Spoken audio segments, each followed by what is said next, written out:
तो इस पार्ट के स्टार्ट में अब हम यहाँ पर देख पाते हैं जहाँ पे धमाका होने के बाद वो जो कैट होती है, डीमन कैट बाहर आती है एंड सैम कह रहा होता है कि मैंने इसे जिंदा छोड़ दिया, मैं यहाँ पे इसे मारना नहीं चाहता था क्योंकि मेरे को ऐसा लग नहीं रहा है कि यहाँ पे ये खतरनाक है, इसने किसी की जान ली होगी। जिसके बाद वो यहाँ पे उसके सर पे पेट करते हुए कह रहा होता है ठीक है, आज से मैं तुम्हें अपना पेट मान रहा हूँ, लेकिन यार मेरे डिपार्टमेंट में इतनी जगह नहीं है कि मैं इतने सारे लोगों को वहाँ पे रखूँ। फिर भी वो उसे रखने का एक बार सोचता है। हमें दिखाया जाता है वो इतनी सारे सोने और डायमंड्स को देख के वो कह रहा होता है कि इनके रियल ओनर्स तक पहुँचाना आसान होगा, पर वो इतना ज़्यादा क्वांटिटी में देख के कह रहा होता है तो नामुमकिन है। इसे तो अभी फिलहाल भूल जाते हैं कि इनके रियल ओनर तक पहुंचाना है। जिसके बाद वो अपनी अंगूठी में सारा का सारा कुछ रखने लगता है, बिल्कुल जैसे एक एनीमे और डंजन्स में दिखाया जाता है।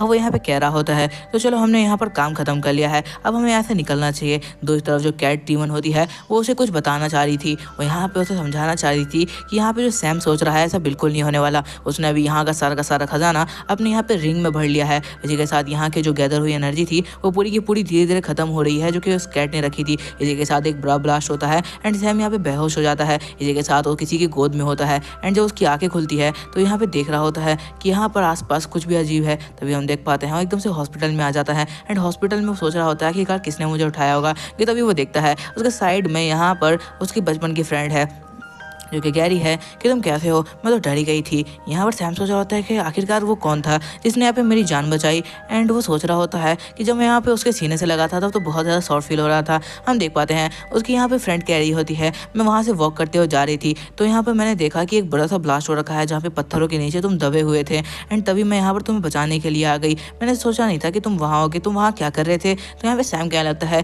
कि असल में मैं भी यहाँ पर नेचर की वॉक लेने के लिए गया था, पर एकदम से पता नहीं कुछ अटैक हुआ एंड सारे के सारे पत्थर मेरे ऊपर गिर गया, मुझे तो इस बात का कोई पता भी नहीं चला। जिसके बाद जैसे ही उसके यहाँ पर गले को पकड़ के कहती है कि कोई बात नहीं, जो हो गया वो हो गया, अब यहाँ पर तुम जल्दी से ठीक हो जाओ। लेकिन तभी सैम को कुछ सॉफ्ट महसूस होता है और कह रहा होता है सेम टू सेम ऐसा तब महसूस हुआ था जब यहाँ पे किसी ने मेरे को बचाया था। तो क्या यहाँ पर ये वही है। यहाँ पे वो एमा को पकड़ लेता है एंड एकदम से उसे चिपक जाता है एंड कह रहा होता है फील तो आ रही है, ऐसा ही कुछ तो फील हो रहा था उस वक्त। कि तभी यहाँ पर रूही और साथ साथ वो लड़की एंटर करती है जो कि यहाँ पे पहले उसके साथ काम कर चुकी है। वो लोग जब देखते हैं कि यहाँ पर सैम एमा के साथ आखिर क्या कर रहा है, वो उसे चिपका हुआ है और रगड़ रहा है, तो ये सब देखते हुए हैरान होते कह रहे होते हैं आखिरकार तुम क्या कर रहे हो। यहाँ पर सैम उन लोग की जो गलतफहमी होती है वो दूर करते हुए कह रहा होता है ऐसा कुछ भी नहीं है, ये मेरी बचपन की फ्रेंड है एंड हम लोग बस ऐसी कैजुअली बात कर रहे थे। और यहाँ पे एमा भी कहने लगती है हाँ बिल्कुल, तुम इसे गलत बिल्कुल मत समझो। कि तभी हम देख पाते हैं रूही और साथ साथ वो लड़की आती है एंड उसके यहाँ पर पकड़ लेती है। कह रही होती है तुम लड़की तो नहीं लग रही, ऐसा लगता है तुम्हें टॉम बॉय वाली फैशन पसंद है। सैम कह रहा होता है उसे पसंद, यहाँ पे परेशान मत करो। कि तभी रूही कहने लगती है कि सैम जल्दी से उठो और यहाँ पे मेरे साथ चलो, तुम्हें ट्रेनिंग के लिए जाना है। वो लड़की कहने लगती है नहीं, वो ट्रेनिंग के लिए नहीं जाने वाला है, वो आज मेरे साथ जाएगा क्योंकि यहाँ पर मैं उसे एक ऑफर देने वाली हूँ जिसमें उसे बहुत पैसे मिलेंगे। रूही कह रही होती है अगर उसने ट्रेनिंग नहीं की और मेरे साथ तो फिर हो सकता है कि यहाँ पे जो मेरी स्पिरिचुअल पावर है बहुत तेज़ी से बढ़ जाए और मेरा अपना कंट्रोल अपने ऊपर नहीं रहेगा। वो कह रही होती है इससे कोई भी मतलब नहीं है। ये लोग किस बारे में बात कर रहे हैं। ये बात सुनने के बाद सैम कह रहा होता है तुम गलत मत समझो, ये लोग हमें बस ऐसी नॉर्मली ट्रेनिंग की बात कर रहे हैं, यहाँ पे मैं आजकल खेलने कूदने लगा हूँ थोड़ा। ये बात सुनते हुए दूसरी तरफ रोई कह रही होती है सच में, क्या तुम उसे बताने नहीं वाले हो। यहाँ पे सैम कह रहा होता है रुको रुको, तुम आखिरकार क्या चाहते हो। अब इन दोनों में से किसी एक को चूज करना था। तो यहाँ पे एमा के पास जाता है एंड कहता है कोई बहाना बनाओ यार, वरना इन दोनों के साथ जाना तो मुमकिन नहीं है और एक के साथ गया तो प्रॉब्लम हो जाएगी। तो एमा एक बहाना बनाते हुए कहती है कि ये माउंटेन पे मेरे साथ क्लाइंबिंग के लिए जाने वाला है, इसलिए सैम तुम्हारे साथ नहीं जा सकता। और रूही कह रही होती है कि सैम सच में तो उन्हें प्लान कर रखा था पहले से। जिसके बाद यहाँ पर एमा यहाँ पे उसके साथ आती है और कह रही होती है कि हमें ऐसे चलना चाहिए। जिसके बाद यहाँ पे सैम अकेला रहता है एंड रूही और साथ साथ एमा एंड वो लड़की यहाँ से चली जाती है। सैम कह रहा होता है अच्छा हुआ यहाँ पर रहमा थी, वरना तो यहाँ पर इस बार में बचने नहीं वाला था, दो में से एक लड़कियों को चूज़ करना था। और इसी के साथ हम देख पाते हैं यहाँ पे कीरा कह रहा होता है वाओ तुम्हारी तो ज़िंदगी चल पड़ी है यार, तुम्हारे साथ कितनी सारी ब्यूटीफुल गर्ल्स है। इसी के साथ सैम कह रहा होता है इससे कोई भी मतलब नहीं है। फिलहाल मुझे समझ नहीं आ रहा कि आखिरकार वहाँ पर क्या हुआ था। कि तभी कैट डीमन वहाँ पर आ जाती है और कह रही होती है मैंने तुम्हें कहा तो था कि वहाँ पर पूरी की पूरी एनर्जी माउंटेन की यूज़ हो गई है, इसलिए वो गिरने वाला है। यहाँ पर सैम कह रहा होता है तुम ठीक हो, ये देख के मुझे खुशी हुई। जिसके बाद वो कह रहा होता है तुम ऐसे मेरे साथ ही रहने वाली हो। जिसके बाद यहाँ पे वो कह रहा होता है कैसा हो सकता है कि मेरी बचपन की फ्रेंड एमा, क्या उसके पास भी कोई स्पिरिट है। क्योंकि यहाँ पर मैंने महसूस किया था कि वहाँ पर कोई तो स्पिरिचुअल पावर थी जो बहुत ज़्यादा जहाँ पर पावरफुल थी। कैसा मुमकिन है कि उसके पास भी पावर हो एंड वो ये सब हमसे छुपा रही हो। इस बारे में सैम सोचते कह रहा होता है नहीं ऐसा नहीं हो सकता, अगर ऐसा कुछ होता तो ज़रूर मुझसे शेयर कर सकती थी। जिसके बाद वो यहाँ पर कह रहा होता है वो सब छोड़ो। जिसके बाद वो यहाँ पर अपनी रिंग को देखते हुए कह रहा होता है ये रिंग सच में बहुत ज़्यादा ही अच्छी है और बहुत पावरफुल भी है। कि तभी हम देखते हैं कि यहाँ पर वो घोस्ट आ जाती है जिसको अब नया पे सामान नहीं मिल रहा था जिसके अंदर वो हमेशा से थी।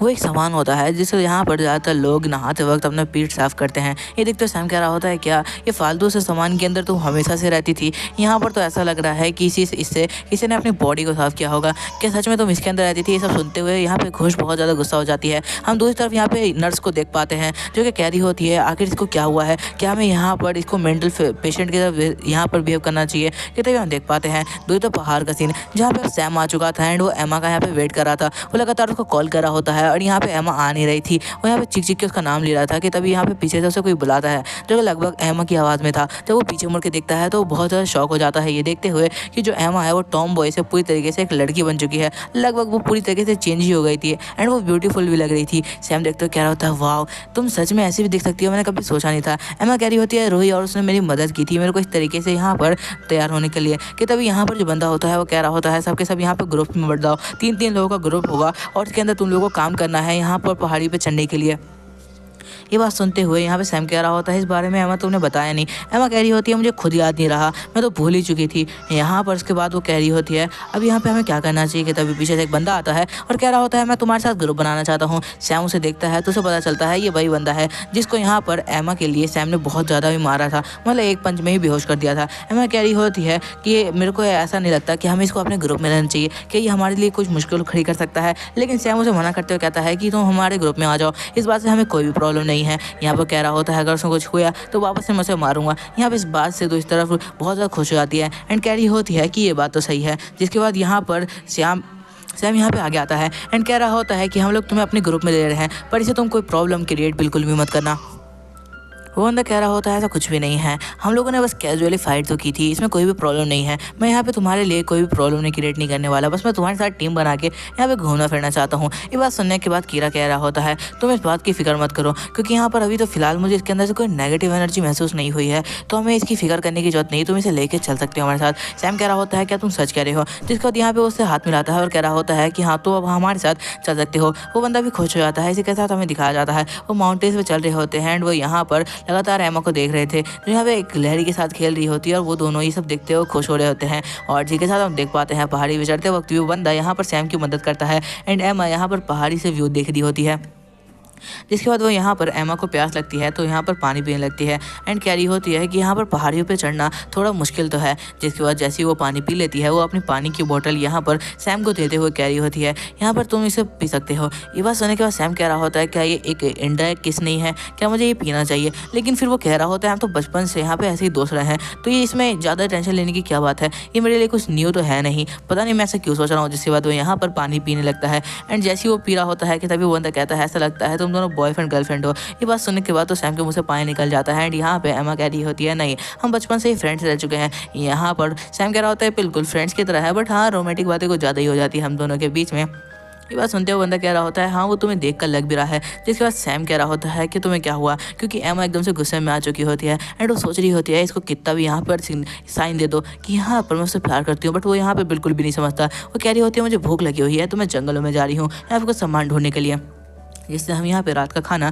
तैयार कर पाएँ। ये बात सुनने के बाद सैम हाँ कह देता है। अब हमें दिखाया जाता है यहाँ पे एमा जंगल में पहुँच चुकी थी एंड पैर पे लात मारते कह रही होती है उस लड़के को मेरा प्यार क्यों नहीं दिखाई देता, मैं कितना भी उसे समझाने की कोशिश करूँ। अब वो कह रही होती है पता नहीं क्यों, शायद हो सकता है हम बचपन से साथ रहे हैं इसलिए उसको इस बारे में कुछ समझ ही नहीं आता। यहाँ पे सैम बैठा होता है एंड कीरा के साथ बात करते हुए कह रहा होता है कीरा तुम्हें क्या लगता है वो आखिर मुझे क्या समझाना चाहती है, मैं उसकी बातें समझ ही नहीं पाता हूँ, पता नहीं किस तरीके की लड़की है। कि तभी साइड से वो बंदा निकल के आता है और कह रहा होता है तुम लोग को जब मैं साथ में देखता हूँ तो मुझे बहुत ज़्यादा जलन होती है। तुम्हें पता भी है जब मैंने एमा को फर्स्ट टाइम देखा था तो उस टाइम से मुझे उससे प्यार हो गया था एंड उसके लिए ही मैंने यहाँ पर अपने आप को ट्रांसफॉर्म किया। मैंने अपने आप को पावरफुल बनाने के लिए बॉक्सिंग क्लब ज्वाइन किया, यहाँ तक कि कराटे क्लब ज्वाइन किया। मैंने हर तरीके की चीज़ सीखी जिससे यहाँ पे एमा मुझसे इंप्रेस हो पाए। और यहाँ पर जब मुझे पता चला कि वो यहाँ पे एक बुद्धू से लड़के जिसके अंदर बिल्कुल पावर नहीं है उसे यहाँ पे बिल्कुल पसंद करती है तो मुझे बहुत गुस्सा आया। पर मैंने तुम्हारी पावर देखी तब मुझे लगा कि शायद हाँ वो सही है एंड यहाँ पर मुझे बहुत जलन होती है जब मैं तुम दोनों को साथ में देखता हूँ। सैम कह रहा होता है क्या सच में तुम उसे इतना ज़्यादा प्यार करते हो? यहाँ पर कीरा कह रहा होता है रुको मुझे कोई नेगेटिव एनर्जी महसूस हो रही है जो हमारे आसपास है। सैम कह रहा होता है इसका क्या मतलब है? कि तभी हम देख पाते हैं एक बहुत बड़ा सा हाथ जो कि यहाँ के एकदम से सैम की तरफ बनने लगता है एंड यहाँ पे सैम जब तक समझ पाता है कि आखिरकार यहाँ पे क्या चल रहा है वो एक बड़ा सा हाथ जाकर डैग उसको टच करता है एंड यहाँ पे वो टच ही नहीं करता बल्कि डैग उसको उठा के फेंक देता है एंड यहाँ पे इस अटैक को बिल्कुल भी सैम नहीं समझ पाता और बहुत ज़्यादा यहाँ पर दूर जाके गिरता है। तो आखिरकार उसके ऊपर अटैक किसने किया और ये नेगेटिव एनर्जी आखिर किसकी थी और यहाँ पर एमा अभी कहाँ पर है, ये सारा का सारा कुछ तुम्हें पता चलेगा नेक्स्ट एपिसोड के लिए। उसके थोड़ा सा वेट कर लो यार, क्योंकि यहाँ पर चैनल पे अच्छे खासे व्यूज़ तो आ नहीं रही हैं, तो इसलिए मैं थोड़ा सा वेट करता हूँ कि जब तक 2000 व्यूज़ तक पहुँच जाए तो मैं नेक्स्ट एपिसोड अपलोड कर दूँ। तो वेट करना नेक्स्ट एपिसोड के लिए और कमेंट कर देना और लाइक कर देना ताकि और भी लोगों तक वीडियो पहुंचे। और मिलते हैं नेक्स्ट एपिसोड में।